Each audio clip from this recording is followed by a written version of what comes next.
What is it? The Tiguan R is what happens when you apply Mk8 Golf R fundamentals to Volkswagen's big-selling medium-sized SUV. The 316 bhp 2.0-liter motor, 7-speed DSG gearbox, go-faster interior, and, yes, the same effective R performance torque vectoring driveline, all transferred to something roughly 200 kilograms heavier, and whose center of gravity is quite a bit higher than the machine it was originally intended for.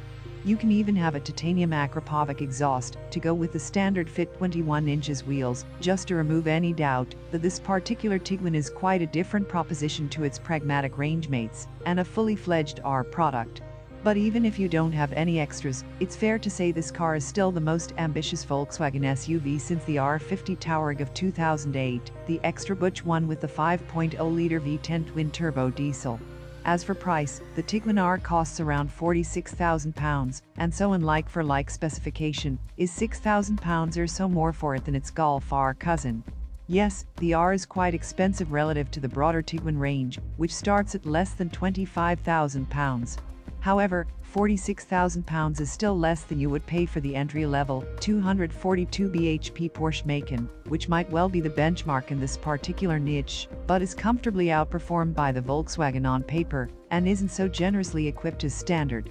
That the Tiguan R can, with the help of a launch control program, fire itself to 62 miles per hour in less than 5 seconds also makes it quicker than the new Mercedes-AMG GLB 35, probably its closest rival in character and concept, along with the BMW X2 M35i.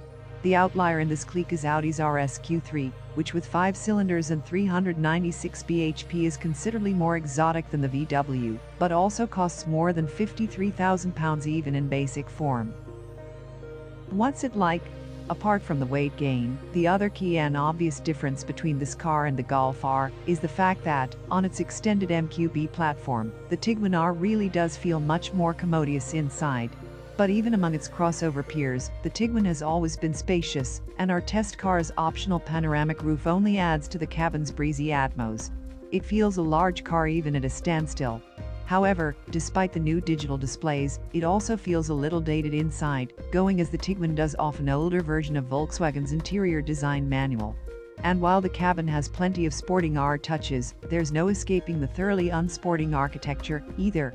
Despite their SUV status, several rivals still manage to cosset their occupants, while the Tiguan is laid out for practicality above all else, and there's nothing the R Treatment can do about that. The driving position is therefore conspicuously upright, being commanding but not very engaging, and where the GLB 35 or Macan owner will find themselves feeling hunkered down behind the dashboard to some extent, that's not the case in the Volkswagen. There's also the strange juxtaposition of having both an R button on the steering wheel to ramp up the driving modes into something very aggressive indeed, and also the active control dial on the transmission tunnel to set the driveline up for going off-road. The mixture sounds quite fun, I'll admit, and you'll find a similar combination inside both the Porsche Cayenne and Lamborghini Urus. Still, similar to the combination of tall driving position and Alcantara-clad semi-bucket seats, this is just another reminder that the performance SUV sector has never been anything if not contradictory. See also the Tiguan R's aggressively open-work front bumper, through which you can see a trio of meaty radiators, set against the car's overwhelmingly family-minded two-box proportions. It's all a little unnatural, though that isn't unique to this Tiguan. And, of course, you might like all that, as plenty of people do. In which case you'll be glad to hear that, on the road, the Tiguan R has then several notable virtues that quickly become apparent, as well as some limitations. Unlike the Golf R, the adaptive DC seat dampers are standard fit, and ride quality is one of those virtues, despite the R's 10mm drop in ride height, compared to the regular Tiguan.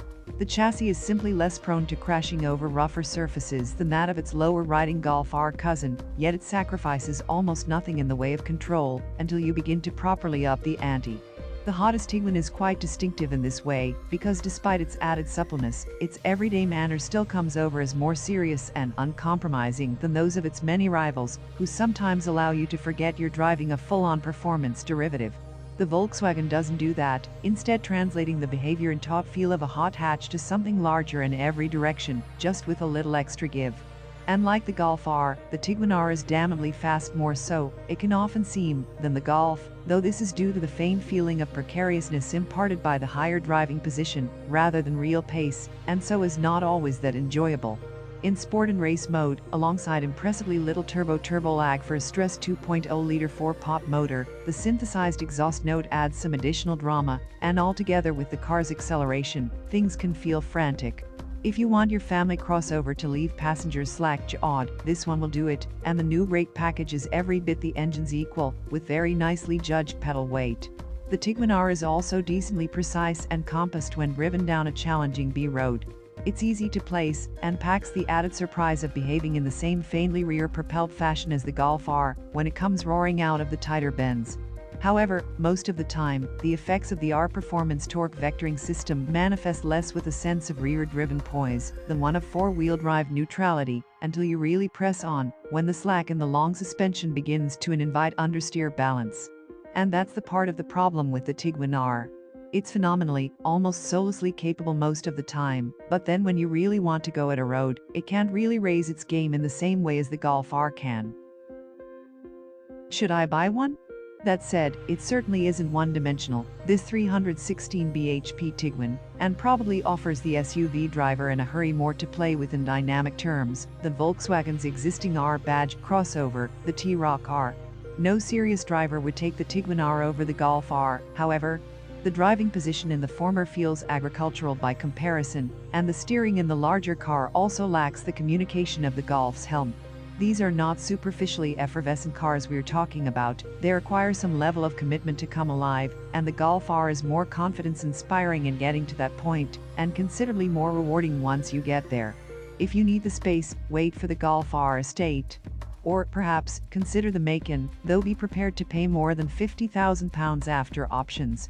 Of all the performance SUVs of this kind of size and price, it's one of only two, the other being the Alfa Romeo Stelvio, whose driveline is naturally biased towards the rear, and you can feel that in both the steering and the handling. Residuals are rock solid too, which ought to justify the additional initial outlay.